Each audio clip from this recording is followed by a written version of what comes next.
Good, now we're recording.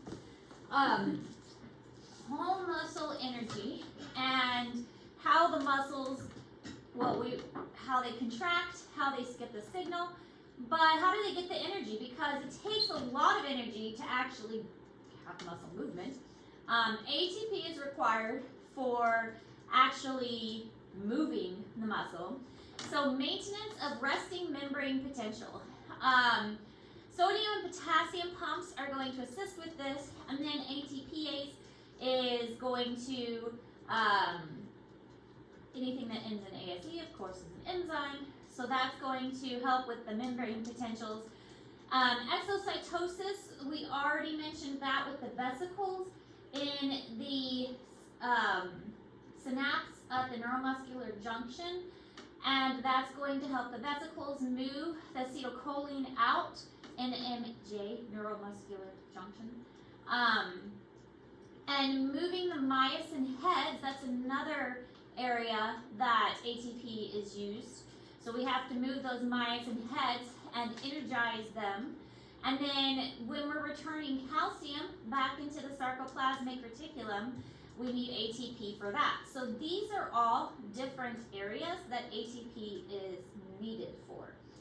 We need ATP for a lot of different things in order for that muscle to actually contract. So if we don't have energy, the muscle's not going to be doing much.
All right, this is in Google Classroom, so all this information is found there. ATP is only energy source for muscle contraction, and it gets used up quickly. So there are 3 pathways to get new ATP. There is what's called the phosphagen, which is, fun word, phosphagen system. This is directly phosphorylation of ADP. So you're breaking down into an ADP by something called creatine phosphate.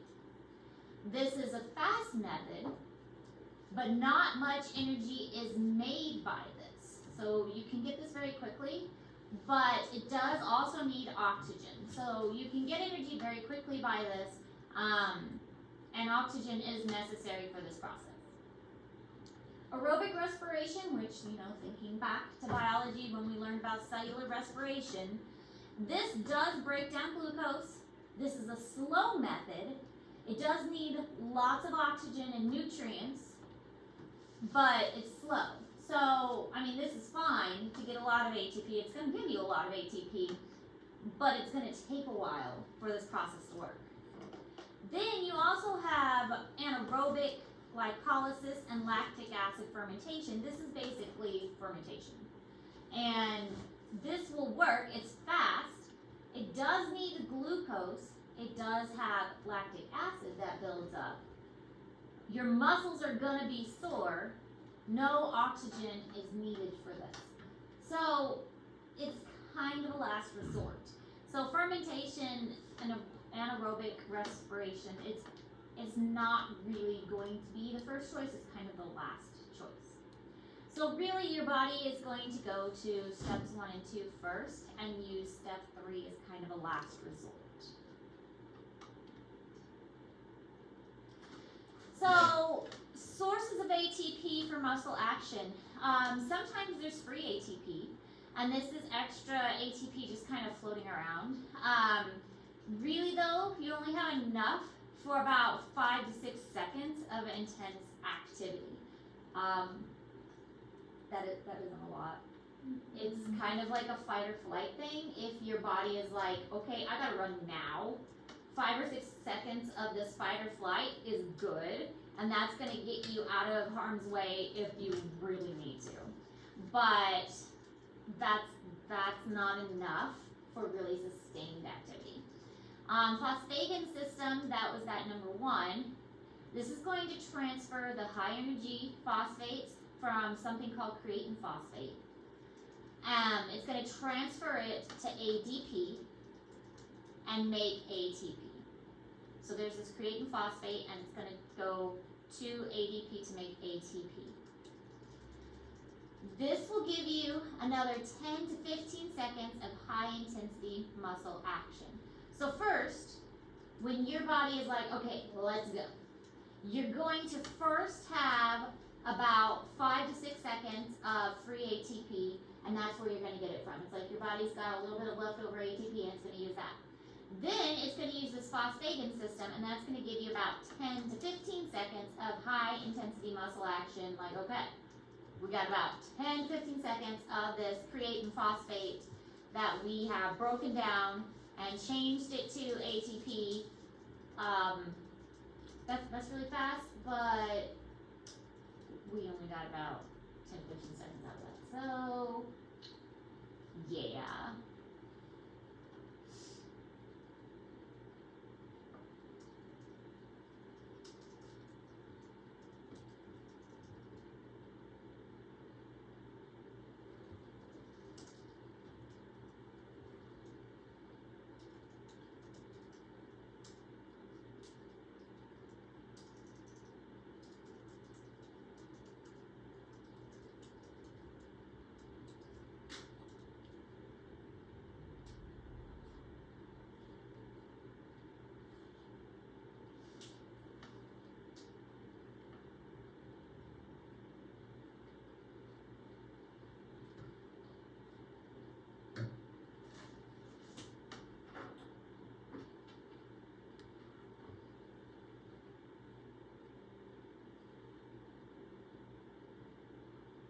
So with creatine phosphate, of course the energy is stored in the phosphate bonds, and excess ATP transfers energy to the creatine, and creatine kinase, there's an enzyme again, kinase, breaks it down, and you get about 15 seconds worth of energy. I mean, again, 15 seconds doesn't seem like a lot, but if your body is like, hey, we've got to go now, 15 seconds could make a big difference. So your body gives it what it can, and that 15 seconds could make a big difference. Plus, you know, the 5 seconds or so of the free ATP, now you got 20 seconds worth of energy.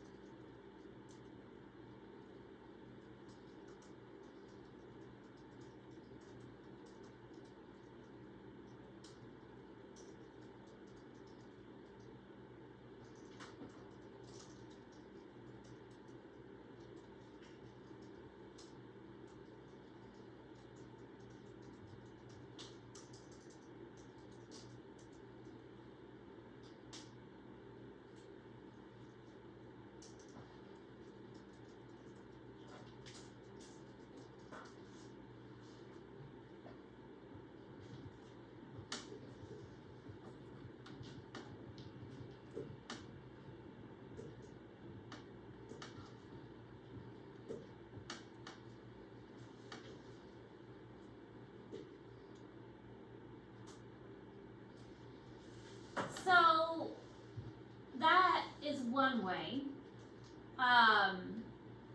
but it's not the only way. We have glycolysis, of course. With glycolysis, we could get with glycolysis, if you think back, it is a source of 2 ATP.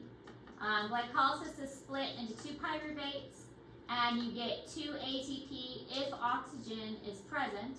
If oxygen is not present, the pyruvate can go into lactic acid, and the lactic acid will accumulate in the muscle tissues. If it provided enough ATP for an additional 30 to 40 seconds of intense activity.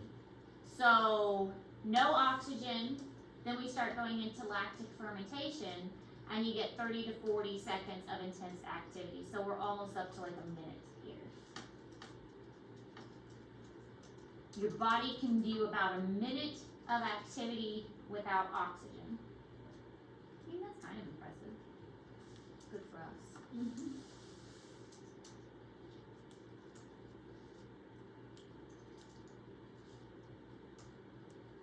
So now you know your limits.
Alright, then we have, of course, aerobic respiration, and hopefully you guys remember a little bit about this from biology. With aerobic respiration, citric acid or the Krebs cycle, and electron transport chain, if oxygen is present and our body is continuing to be pushed to intense exercise or intense activity, then we can use aerobic respiration to make more ATP. The Krebs cycle and the electron transport chain can make 30 to 32 molecules of ATP, and this is great in the long term as long as there is oxygen and enough fuel, like in the form of sugars or proteins or fats, that can continue to keep the body from getting too hungry and keep providing it with energy. There are 3 sources of ATP for aerobic muscles to use: carbohydrates, fats, and amino acids from proteins. The carbohydrates metabolize the most efficiently and are therefore used first, and then it can be, it'll go to fats and it'll go to proteins and break those down if necessary. So again, each of these can be used. Fats down here, it does say that they can make a lot of ATPs. That's because they have those really long tails. If you think back to, again, biology, they have those long fatty acid tails, and each one of those bonds can be broken, and it can create a lot of ATP if you break those really long tails down.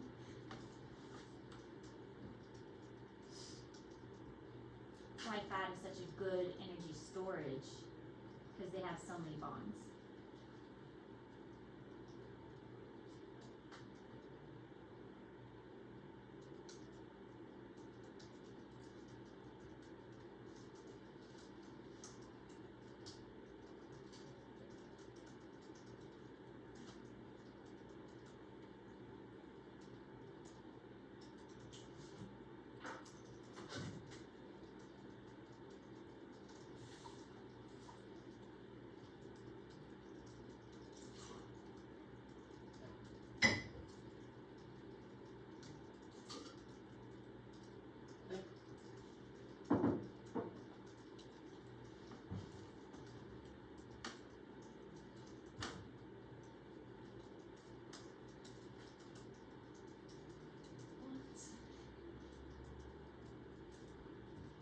Teasing you. I just said, like a watermelon. Teasing back.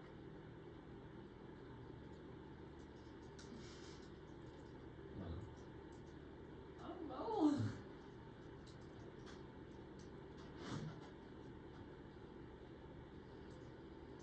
Hmm.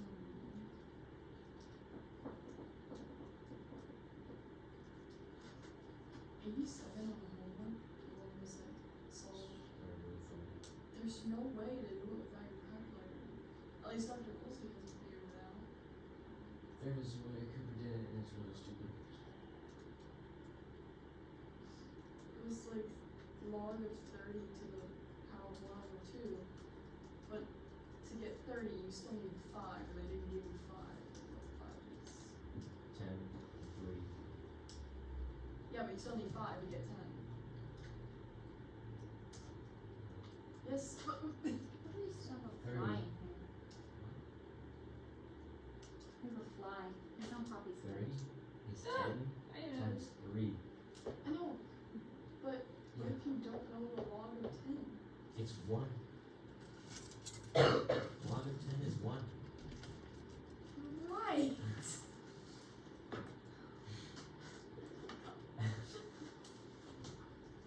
Hold on, I need to write this down. Yeah, this is gonna be my new math number because the rest of it is like English stuff, but I haven't used it before.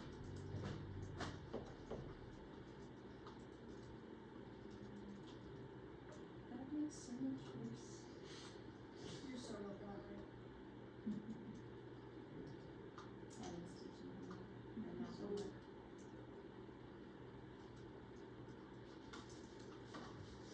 I don't like math. I can do math. Doesn't mean I like it. So this is just log of 3 plus 1 and all of that times 1/2. I think that's what it was. I already turned one in myself. It's 0.5 times 1/3. 1/2, yeah. Okay. But I can't do that without a calculator. It's like 2.0.2.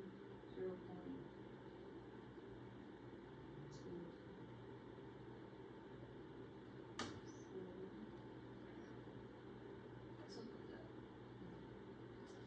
Alright, I like this chart because it shows the different kinds of energy and how the energy is utilized, how much the energy is utilized, and when during exercise it's used. So we've got free ATP that is used right out of the gate, and for not very long either. And then we have the phosphagen system that is used again very quickly, like in a matter of seconds.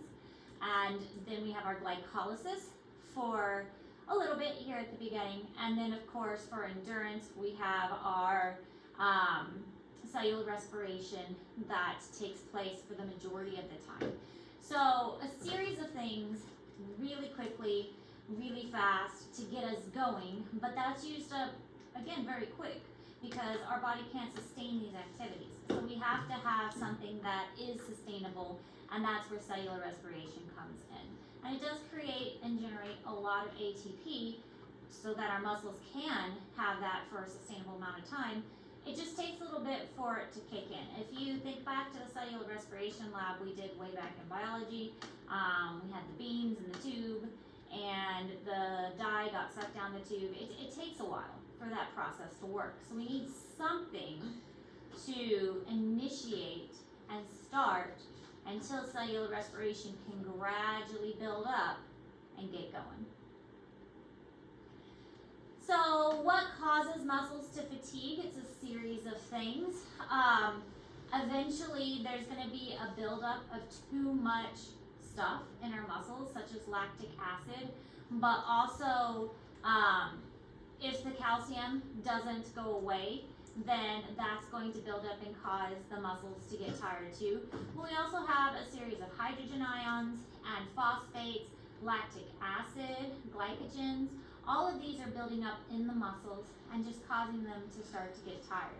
So changes in muscle membrane potential, those signals that are getting transferred to the muscles, that changes the potential in the muscles themselves.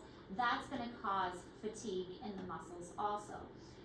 Central fatigue, physiological effects, protective reflexes. There's many things that are going to cause them to get tired.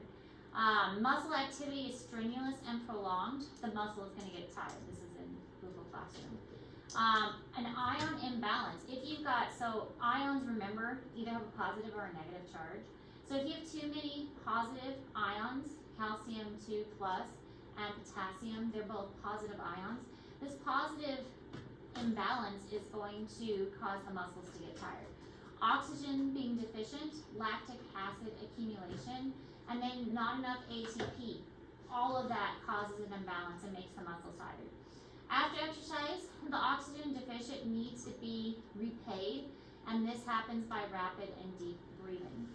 So think of it as like your bank account has been overdrawn. And before you can start paying bills again, you need to replenish. Like if you have negative 100, your bank isn't going to let you start pulling more money out until you replace that negative 100. So you have to put the money back in and basically fill in that hole before you can start building on top of that hole. And that's what your body is saying. It's like, we got to fill in that negative 100 first before we can start building on top of that. So that's what oxygen deficiency is. You got to repair what you've lost before you can start building on top of that. And all of this is in Google Classroom. So muscles are contracted in small amounts. Few motor units are activated at any given time to prevent muscle fatigue. Not all your muscles will contract at the same time, and this helps to prevent muscle fatigue. So maybe only partial muscles are contracted, but as we mentioned the other day, if the load is too heavy, then more muscles will contract, and more muscles will contract until your whole muscle is contracting to help pick up something that's heavy. Hypotonia is decreased muscle tone. So this is where your muscles are just weakened and there are functional impairments. So hypertonia, they actually do this test with babies, especially when the baby is first born. I remember them doing this with all my children. When the baby is first born, they usually give it to the mother. More hospitals are doing that now. Instead of putting the baby on a warmer, they give the baby to the mother. In fact, of my 4 children, only one of them was taken to the warmer right away, and then the other 3 were given to me right away. But after the baby's with the mother for a little bit, they'll take the baby over and do a series of tests with the babies. And one of them is this, where they grab the baby and they lift it up by the arms to see how the baby responds. And the baby should have some resistance. This baby has no resistance. The baby is just like a limp noodle. A baby should resist to some degree. Now, can it hold its head up entirely? No. But the baby should resist some. So the baby, just like hanging limply like this, is not good. It should have some resistance to it. The opposite of that is this hypertonia, so too much muscle tension. The baby should not be super, super tense. So too much muscle tone, too much muscle rigidity means that the baby, that there's something wrong, that the baby is tensing too much. So that's kind of the opposite. Of course, you want like a nice middle, where the baby is responsive, but the baby is not so tensed up. And usually they notice right away. The doctors can tell. This kind of testing is typically performed by a pediatrician within an hour after the baby's born. Not necessarily the nurses. Although if the nurse notices something's wrong, then they'll call the pediatrician sooner.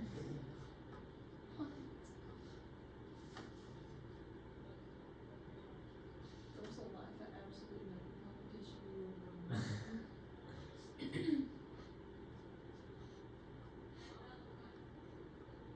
Miss newborns. Totally unrelated. I was in the nursery at church this weekend. Got to snuggle a little baby girl. She fell asleep on me. It was fabulous. She's so cute. Got a little bow in her hair.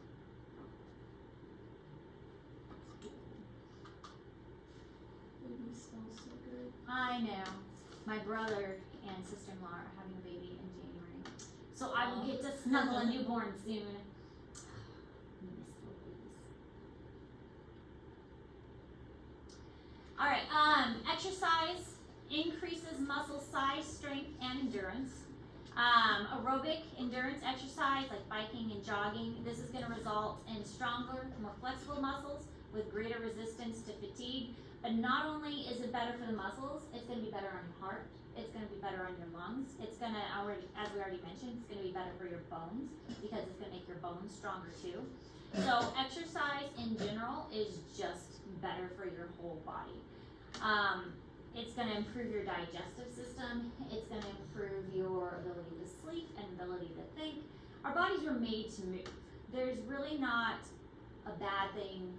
I mean, don't over-exercise yourself. I mean, exercise in a healthy way, but exercise is good. You should do a combination of aerobic and resistance.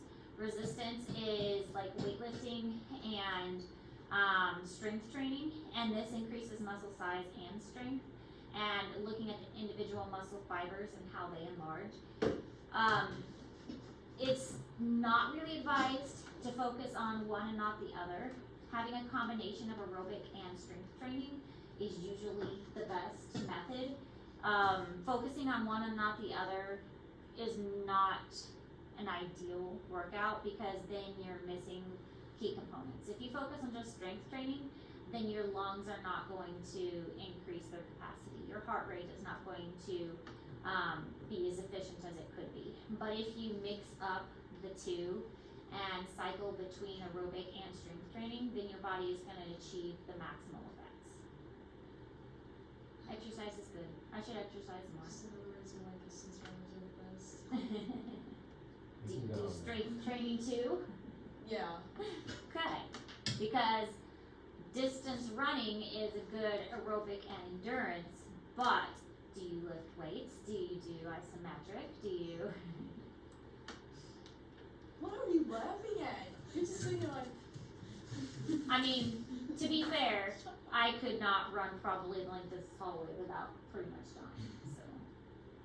My mom always says, like, she goes out and runs, like, talking about me, she goes out and runs, like, I don't know, 1,600 meters, she's like, I can do about one of those. No. Or I meant, like, 1 meter. No, I can't. I am not in. What? What are you laughing at? Alright, so there are a variety of skeletal muscles, that skeletal muscle types, oxidative and glycolic. The ratio is dependent on genetics or training.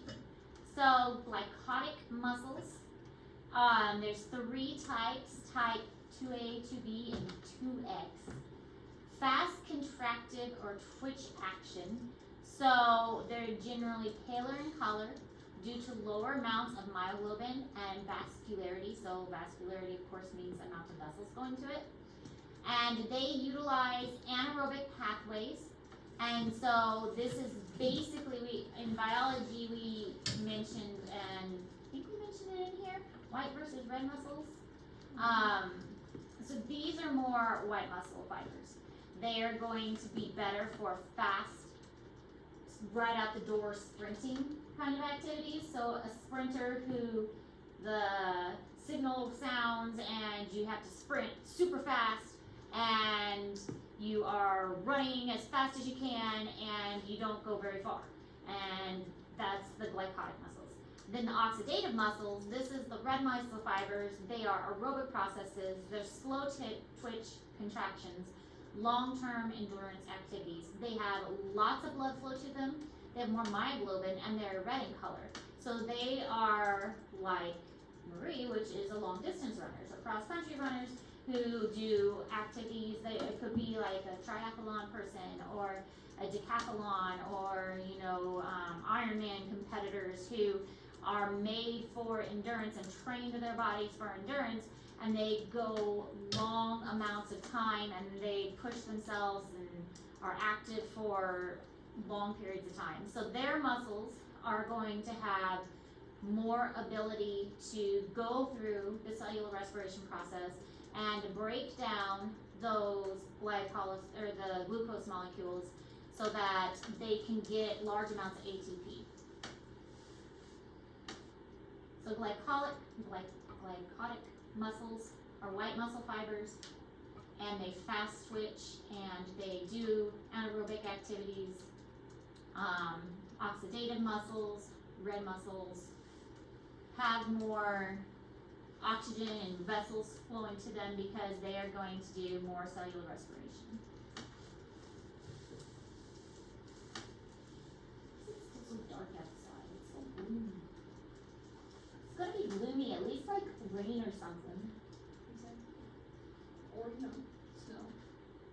Nah, I wouldn't want to deal with snow because I never deal with snow. maybe rain or snow next week when I'm just like laying in bed.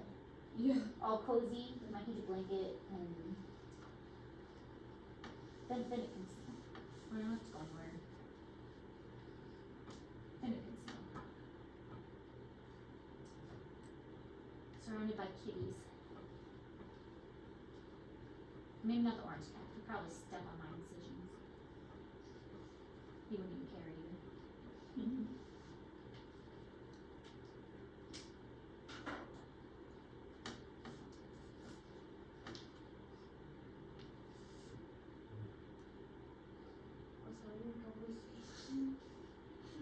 I don't like driving in snow. Driving in snow is no fun. And you was talking about I've never liked driving in snow. Jackson, but he goes to Paris.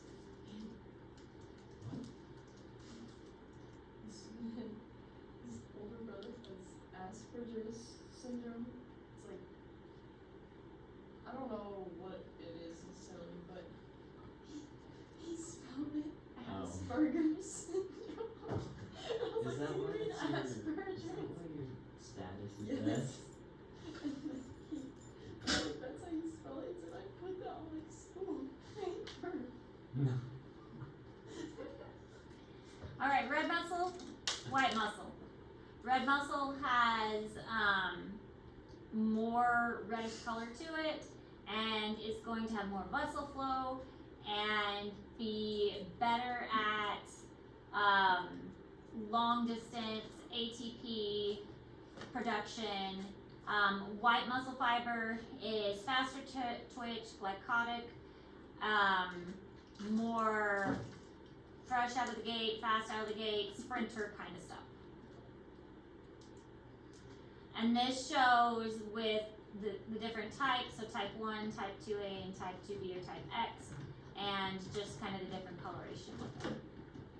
You don't need to know type 1, type 2A, and type X. You do need to know white versus red, like glycotic or the oxidative. Okay, we're done. Yeah. Yay! So tomorrow we're doing a muscle fatigue and that might carry over until Friday. We'll see how long it takes. So you are going to fatigue your muscles. I'm not making you run around or anything like that. You'll actually be squeezing a squeezy ball in your hand.